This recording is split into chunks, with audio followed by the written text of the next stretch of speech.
ഇന്നൊരു അടിപൊളി തോരൻ്റെ റെസിപ്പിയുമായിട്ടാണ് വന്നിട്ടുള്ളത് കേട്ടോ. വളരെ സിമ്പിളായിട്ട് ഉണ്ടാക്കിയെടുക്കാൻ പറ്റുന്ന അടിപൊളി ടേസ്റ്റുള്ള ഒരു തോരനാണ് കൂർക്ക തോരൻ. എന്തായാലും മസ്റ്റായിട്ടും ഒരു വട്ടമെങ്കിലും ട്രൈ ചെയ്ത് നോക്കണം കേട്ടോ. അതിന് ഞാനിവിടെ എടുത്തിട്ടുള്ളത് 250 ഗ്രാമിൽ ഉള്ള കൂർക്കയാണ്. കൂർക്ക നന്നായിട്ട് ക്ലീൻ ചെയ്തിട്ട് ഇതുപോലെ കനം കുറച്ച് നീളത്തിൽ അരിഞ്ഞെടുക്കണം കേട്ടോ. ഇനി നമുക്ക് ഇത് മാറ്റി വെക്കാം. ഇനി ഒരു ചീനച്ചട്ടി അടുപ്പത്ത് വെച്ചിട്ട് അതിലേക്ക് ഒരു 2 ടേബിൾ സ്പൂൺ അളവിൽ വെളിച്ചെണ്ണ ഒഴിച്ചു കൊടുക്കുക. ഇനി അതിലേക്ക് 1 ടീസ്പൂൺ അളവിൽ കടുക് ഇട്ട് കൊടുക്കുക. കടുക് നന്നായിട്ട് പൊട്ടാൻ തുടങ്ങിയിട്ടുണ്ടെങ്കിൽ ഇനി നമുക്കതിലേക്ക് ചേർക്കേണ്ടത് ഇഞ്ചിയാണ്. ഇഞ്ചി ചെറിയ കഷ്ണങ്ങളാക്കി എടുത്തത് 1 ടേബിൾ സ്പൂൺ അളവിൽ ഇട്ട് കൊടുക്കട്ടോ. അതിനുശേഷം അതിലേക്ക് 1 പച്ചമുളക് ഇട്ട് കൊടുക്കുക. എരിവ് കൂടുതൽ വേണമെങ്കിൽ 2 പച്ചമുളക് വരെ ഇട്ട് കൊടുക്കാവുന്നതാണ് കേട്ടോ. അതിനുശേഷം ഇത് നന്നായിട്ടൊന്ന് ഇളക്കി കൊടുക്കുക. അതിനുശേഷം 1 വലിയ ഉള്ളി പൊടിയായി അരിഞ്ഞത് ഇട്ട് കൊടുക്കുക. മീഡിയം വലിപ്പമുള്ള വലിയ ഉള്ളിയാണ് എടുത്തിട്ടുണ്ടായിരുന്നത്. അത് നന്നായിട്ട് ഒന്ന് മൂത്ത് കിട്ടണം കേട്ടോ. അപ്പോൾ അത് നന്നായിട്ടൊന്ന് ഇളക്കി കൊടുത്ത് നല്ല രീതിയിൽ അതൊന്ന് മൂത്തതിന് ശേഷം ബാക്കിയുള്ള കാര്യങ്ങൾ നമുക്ക് ചെയ്ത് കൊടുക്കാനുണ്ട്. അടിപൊളി ടേസ്റ്റുള്ള തോരൻ തന്നെയാണ്. ഇതുവരെ കൂർക്ക തോരൻ ഇങ്ങനെ ഉണ്ടാക്കി നോക്കിയിട്ടില്ലെങ്കിൽ തീർച്ചയായിട്ടും ഒന്ന് ഉണ്ടാക്കി നോക്കിട്ടോ. ഉള്ളി നന്നായിട്ട് മൂത്ത് വന്നതിന് ശേഷം അതിലേക്ക് 1/4 ടീസ്പൂൺ മഞ്ഞൾപ്പൊടി, 1/2 ടീസ്പൂൺ അളവിൽ ഉപ്പും കൂടിയും ചേർത്തിട്ട് നന്നായിട്ടൊന്ന് മിക്സ് ചെയ്ത് കൊടുക്കട്ടോ. ഇനി നന്നായിട്ട് മിക്സ് ചെയ്ത് കൊടുത്തതിന് ശേഷം ഇതിലേക്ക് നമുക്ക് 1 തണ്ട് കറിവേപ്പിലയും കൂടി ഇട്ട് കൊടുക്കട്ടോ. ഇനി ഇതെല്ലാം കൂടി നല്ല രീതിയിൽ ഒന്ന് ഇളക്കി കൊടുക്കുക. കാരണം മഞ്ഞൾപ്പൊടിക്ക് ഉണ്ടാകുന്ന ഒരു കുത്തുന്ന സ്മെല്ലുണ്ടല്ലോ, അതൊക്കെ ഒന്ന് മാറി കിട്ടാൻ വേണ്ടിയിട്ടാണ്. അതിന് ശേഷം നമ്മൾ ഇതിലേക്ക് ചേർത്ത് കൊടുക്കുന്നത് നമ്മളെ കൂർക്കയാണ് കേട്ടോ. ഈ കൂർക്ക ഇതിലേക്ക് ഞാൻ ചേർത്ത് കൊടുത്തിട്ടുണ്ട്. ഇനി കൂർക്ക നല്ല രീതിയിൽ ഒന്ന് ഇളക്കി കൊടുക്കുക. മഞ്ഞൾപ്പൊടിയും ഉപ്പും എല്ലാം നല്ല രീതിയിൽ ആവുന്നത് വരെ നന്നായിട്ടൊന്ന് ഇളക്കി കൊടുക്കുക. ഇനി നമുക്ക് ഈ കൂർക്ക ഒന്ന് കുക്കായി കിട്ടാൻ വേണ്ടിയിട്ടുള്ള വെള്ളം ഒഴിച്ചു കൊടുക്കട്ടോ.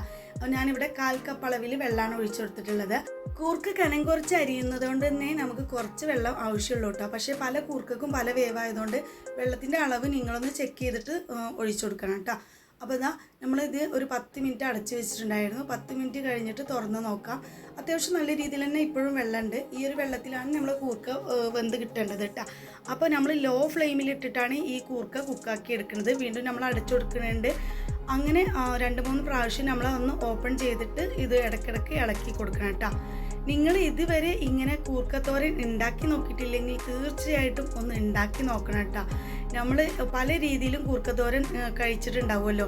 അപ്പോൾ ഈ ഒരു രീതിയിൽ നമ്മൾ കൂർക്കത്തോരൻ ഉണ്ടാക്കുകയാണെങ്കിൽ തീർച്ചയായിട്ടും ഇതുപോലെ നമ്മൾ ഇനിയും കൂർക്കത്തോരൻ ഉണ്ടാക്കുള്ളൂ കേട്ടോ. അപ്പോൾ ഇതാ ഇപ്പം വെള്ളമൊക്കെ അത്യാവശ്യം നല്ല രീതിയിൽ തന്നെ വറ്റിയിട്ടുണ്ട്. ഇനി നമുക്ക് ഇത് നന്നായിട്ട് ഒന്നും കൂടി അടച്ച് വെച്ചിട്ട് ഒന്നും കൂടി ഇളക്കി എടുക്കട്ടോ. അപ്പോൾ ഇതിന് നല്ല രീതിയിൽ തന്നെ നമ്മളെ കൂർക്ക കുക്കായി കിട്ടിയിട്ടുണ്ടാവും കേട്ടോ. ഇത് ഞാൻ ഒരു 2 മിനിറ്റും കൂടി ഒന്ന് അടച്ച് വെച്ചിട്ടുണ്ട്.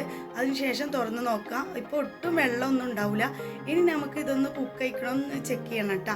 അപ്പോൾ നന്നായിട്ട് ഉടഞ്ഞു പോകേണ്ട ആവശ്യമൊന്നുമില്ല. നമ്മൾ തോരനായിട്ടാണല്ലോ എടുക്കുന്നത്. അപ്പോൾ കണ്ടോ, നമ്മളെ കൂർക്ക ഇപ്പോൾ നല്ല രീതിയിൽ തന്നെ നമുക്ക് കുക്കായി കിട്ടിയിട്ടുണ്ട്. വെള്ളമൊക്കെ വറ്റിയിട്ടും കിട്ടിയിട്ടുണ്ട് കേട്ടോ. ഇനി നമുക്ക് ബാക്കിയുള്ള കാര്യങ്ങൾ ഇതിലേക്ക് ചേർത്ത് കൊടുക്കാനുള്ളത് തേങ്ങയാണ്. തേങ്ങ നമ്മൾ ചെറിയ രീതിയിൽ തന്നെ ഇട്ട് കൊടുക്കുകയാണ് ചെയ്യുന്നത് കേട്ടോ. നമ്മളിത് ചതച്ചെടുക്കണമൊന്നുമില്ല, നേരിട്ടിട്ട് തന്നെ ഇട്ട് കൊടുക്കുകയാണ് ചെയ്യുന്നത്. വേണമെങ്കിൽ നിങ്ങൾക്ക് ചതച്ചെടുത്തിട്ട് ഇട്ട് കൊടുക്കുക, പക്ഷെ നേരിട്ടിട്ട് തന്നെ ഇട്ട് കൊടുത്താൽ മതിയാകും കേട്ടോ. അപ്പോൾ അതിനുശേഷം ഇത് നല്ല രീതിയിൽ ഒന്ന് ഇളക്കി കൊടുക്കുക. ഇനി അധികം പണിയൊന്നുമില്ല, എല്ലാ പണിയും കഴിഞ്ഞിട്ടുണ്ട്. ഇനി നല്ല രീതിയിൽ ഇതൊന്ന് ഇളക്കി കൊടുത്തതിന് ശേഷം നമുക്ക് ഒരു 2 മിനിറ്റ് നന്നായിട്ട് ഇതൊന്ന് അടച്ചു വെക്കട്ടോ. ഇപ്പോഴൊക്കെ ലോ ഫ്ലെയിമിലാണ് കൂർക്ക വെച്ചിട്ടുള്ളത്. അതിനുശേഷം നമുക്കിത് തുറന്ന് നോക്കാം. ഇതിനൊരു പ്രത്യേക സ്മെല്ലാണ്, അടിപൊളി ടേസ്റ്റാണ്. തീർച്ചയായിട്ടും നിങ്ങൾ ഒരു വട്ടമെങ്കിലും ഉണ്ടാക്കി നോക്കണം. ഇപ്പോൾ തന്നെ കണ്ടില്ലേ, കൂർക്കയും തേങ്ങയൊക്കെ നല്ല അടിപൊളിയായി മിക്സായിട്ട് അടിപൊളി തോരനായില്ലേ.